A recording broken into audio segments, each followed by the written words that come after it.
여러분 안녕하세요. 제가 목사입니다. 제가 이 방송을 시작하게 된 이유는 음, 전적으로 목회적입니다. 무슨 말이냐면 제가 모스크바에 와서 보니까 우리 기쁨교회 성도님들이 아무래도 구조적으로 또 환경적으로 일상에서 말씀 생활을 하는 것이 쉽지가 않아요. 그래서 여러분들의 말씀의 교사인 제가 여러분들이 좀 더 말씀을 가까이 하고 말씀대로 살아갈 수 있도록 조금이라도 도움이 되고자 하는 마음으로 이 방송을 시작하게 되었습니다. 일단 일주일에 1회 정도 업로드를 하려고 하는데요. 잠들기 전에 약 10분 정도 말씀을 듣고 묵상하고 기도한다 하는 생각으로 이 방송을 들어주시면 감사하겠습니다. 오늘은 그 첫 번째 시간으로 전도서 1장 1절에서 11절 말씀을 살펴보겠습니다. 먼저 제가 여러분들에게 성경을 읽어드리겠습니다. 다윗의 아들 예루살렘 왕 전도자의 말씀이라. 전도자가 이르되 헛되고 헛되며 헛되고 헛되니 모든 것이 헛되도다. 해 아래에서 수고하는 모든 수고가 사람에게 무엇이 유익한가. 한 세대는 가고 한 세대는 오되 땅은 영원히 있도다. 해는 뜨고 해는 지되 그 떴던 곳으로 빨리 돌아가고 바람은 남으로 불다가 북으로 돌아가며 이리 돌며 저리 돌아 바람은 그 불던 곳으로 돌아가고 모든 강물은 다 바다로 흐르되 바다를 채우지 못하며 강물은 어느 곳으로 흐르든지 그리로 연하여 흐르느니라. 모든 만물이 피곤하다는 것을 사람이 말로 다 말할 수는 없나니 눈은 보아도 족함이 없고 귀는 들어도 가득 차지 아니하도다. 이미 있던 것이 후에 다시 있겠고 이미 한 일을 후에 다시 할지라. 해 아래는 새 것이 없나니 무엇을 가리켜 이르기를 보라 이것이 새 것이라 할 것이 있으랴. 우리가 있기 오래전 세대들에도 이미 있었느니라. 이전 세대들이 기억됨이 없으니 장래 세대도 그 후 세대들과 함께 기억됨이 없으리라. 아멘. 우리가 일반적으로 전도서를 기록한 사람은 솔로몬이라고 추측을 해요. 왜냐하면 본문 말씀에 나타나듯이 다윗의 아들이면서 왕이고 또 전도서를 기록할 만한 권위와 지혜를 가진 사람이 성경에서는 이 솔로몬밖에 없기 때문에 그렇습니다. 우리가 다 알다시피 이 솔로몬은요, 인생으로 보자면 최고의 꼭지점에 오른 사람이에요. 어, 많은 것을 가졌고 사람이 올라갈 수 있는 곳만큼 올라갔고 또 누릴 것들을 진짜 많이 누린 사람이에요. 근데 이 사람이 말년에 자기 삶을 돌아보니까 모든 게 허무하기만 하다는 거예요. 그래서 이 전도서를 기록했는데 우리가 전도서의 깊은 의미를 헤아리지 않고 이 표면적으로만 이 전도서를 읽다 보면요. 허무주의에 빠질 위험이 있어요. 헛되고 헛되니 모든 것이 헛되다. 그러니까 우리가 이렇게 성경을 읽다 보면요. 이게 정말 우리의 삶이 무슨 의미가 있나. 그냥 대충 살자. 어, 대충 살고 모든 게 귀찮고 그렇게 이제 허무주의에 빠지게 되는 것이죠. 그런데 여러분 전도서는 지혜의 말씀이지 않습니까? 하나님의 말씀이고 진리입니다.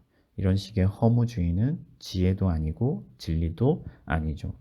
그러면 이 전도자가 과연 하고 싶은 말이 뭔가 진짜 그가 우리에게 전달하고 싶은 메시지는 뭐냐 하는 거예요. 그것은 이 우리 인생의 하찮음을 말함으로써 상대적으로 하나님의 위대하심을 드러내는 것이죠. 그러니까 밤하늘에 별들이 반짝이는 이유는 밤하늘이 까맣기 때문이죠. 어둡기 때문이잖아요. 마찬가지로 우리 인생의 이 허무함을 부각시킴으로써 상대적으로 하나님을 드러내고 그분의 영광을 밝혀 보여주려는 것이죠. 나아가서 이런 의미 없는 것들, 하찮은 것들, 사소한 것들에 목숨 걸지 말고 진정한 것, 영원한 것, 그리고 거룩한 위대한 하나님을 바라보고 그분을 의지하라 하는 메시지를 담고 있습니다. 한 가지 예를 들어서 말씀을 드리면요. 전도자가 지금 계속해서 우리가 앞으로 읽어갈 때 이 해 아래라는 말을 반복한단 말이에요. 성경에서 어떤 우리가 구절들을 읽을 때 이 반복이 되는 메시지가 있으면 그것에는 분명한 어떤 암시가 있거나 중요한 메시지가 담겨 있어요. 전도자가 해 아래라는 단어를 계속 반복하는 이유는 심플합니다. 우리가 해 아래에 있는 존재다 하는 거예요. 그러나 하나님은 해 아래 제한된 분이 아니시죠. 우리는 하늘을 날 수 없잖아요. 우주로 나갈 수 없죠. 물론 지금은 뭐 우주선을 타고 뭐 우주로 가기도 하지만 그렇다고 인간들이 거기에서 막 자유롭게 살 수 있는 것은 아니잖아요. 우리는 땅에 있어야죠. 그러나 하나님은 온 우주에 충만하신 분이시다. 하나님은 해를 만드신 분이시고 그 해를 넘어서 온 우주 가운데 계신 분이시다 하는 거예요. 그래서 본문을 보면 전도자가 우리 인간의 어떤 연약함, 하찮음, 그리고 인간들이 만들어내는 것들의 무의미함을 강조하는데 우선 우리가 하는 일들이 그렇게 위대하지 않고 또 우리 인간들이 그렇게 능력 있는 존재가 아니라는 것을 강조합니다. 인간들이 하는 일들은 옛 세대에도 있었고 그냥 무한히 반복하는 일들이고 그닥 새로운 일이 아니다 하는 거예요. 어떤 위대한 일도 할 수가 없다는 것입니다. 그래서 옛 세대가 우리에게 잊혀진 것처럼 우리도 다음 세대 가운데 잊혀질 것이다. 그렇게 말하고 있는 것이죠. 게다가 보아라. 너희가 그렇게 많이 수고하지만 땅도 그대로 있고 바다도 넘치지 않는다. 바람은 왔던 곳으로 돌아간다. 간단하게 말하면 그런 거예요. 너희가 바람의 방향 하나도 바꾸지 못하는 그런 존재다 하는 것이죠. 예수님께서도 그런 말씀하신 적 있잖아요. 너희 머리카락 하나도 너희가 희고 검게 할 수 없는데 무슨 맹세냐 그렇게 말씀을 하셨죠. 그래서 결과적으로 사람들은요 만족함이 없어요. 보아도 족함이 없고 들어도 귀에 차지 않아요. 인간들이 자신들의 하찮음을 견딜 수 없기 때문에 그 참을 수 없는 존재의 가벼움이죠. 너무 우리가 하찮다는 것은 우리 스스로 인정할 수가 없어요. 그래서 부지런히 살아가요. 뭘 가지려고 하고요. 돈을 쫓고요. 통장에 잔고를 쌓으려고 하고요. 건물을 사려고 하고요. 자식도 좋은 대학에 보내려고 무진장애를 써요. 그런데 지나고 보면 손에 잡히는 게 없어요. 별반 이룬 게 없는 것 같아요. 언젠가 우리 다 시들해져요. 그래서 무의미함이 찾아오고 피곤하고 지치고 좌절하고 넘어진다는 겁니다. 이것이 전도자의 말씀이에요. 그러나 하나님은 보십시오. 새 일을 행하십니다. 예수 그리스도를 땅에 보내셔서 위대한 하나님이 이 땅에 오셔서 죽어가는 죄인들을 구원하시죠. 그리고 만물을 예수 그리스도 안에서 새롭게 하십니다. 바람과 바다와 또 모든 만물을 지으시니가 이 만물을 또한 새롭게 하시죠. 산과 바다와 바람과 만물을 통치하시고 다스리십니다. 그러면 오늘 우리가 말씀을 통해 깨달아야 할 것은 무엇인가? 가장 중요한 것은 인생의 이 하찮음을 깨닫고 인정하는 것이죠.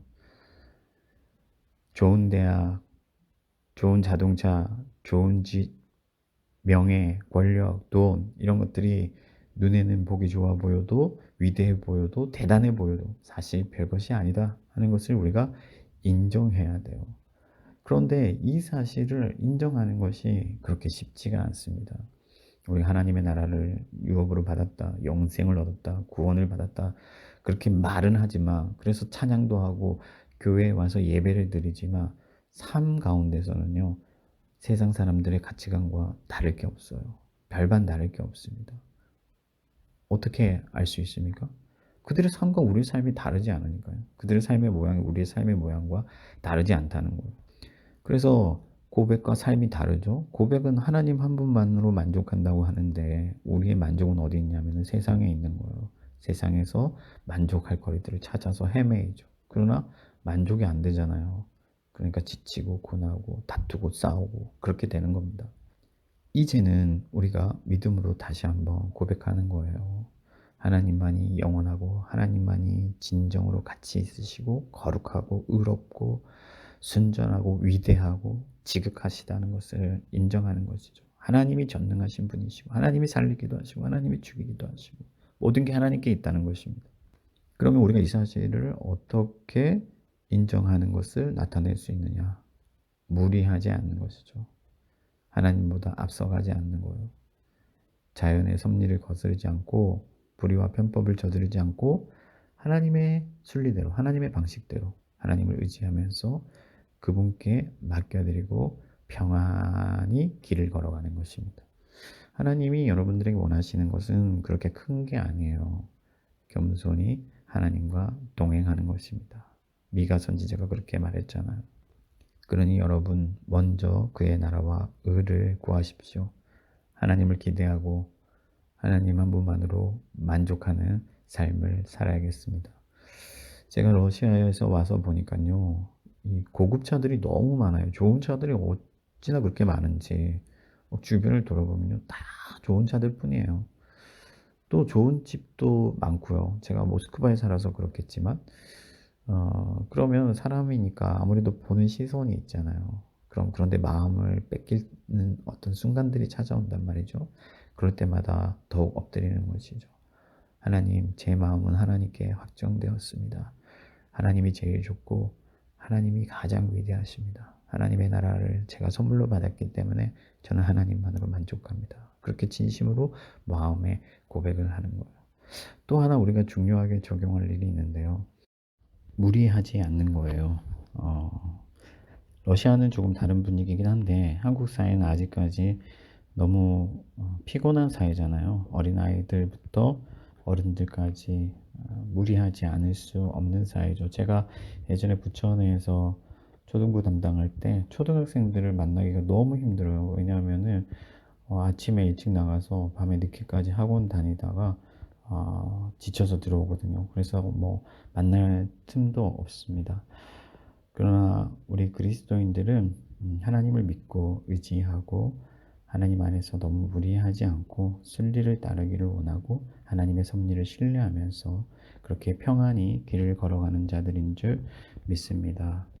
끝으로 기도 제목 나눌게요. 함께 기도했으면 좋겠는데, 하나님, 저희는 세상에 헛된 것들을 쫓기에 급급하고 그래서 그런 것들을 손에 잡고자 무리하다가 넘어지고 좌절하기 쉽습니다. 우리에게 진정한 것과 영원한 것이 무엇인지를 먼저 깨닫게 하시고 하나님의 나라와 의를 무엇보다 더욱 구하며 모든 일에 하나님의 능력을 의지하는 가운데 평안히 길을 걸어가게 하여 주시옵소서. 예수님의 이름으로 기도합니다. 아멘. 함께 마음으로 기도하고 모두들 평안한 밤 되시기 바랍니다. 세상 평안과 위로 내게 없어도 예수 오직 예수뿐이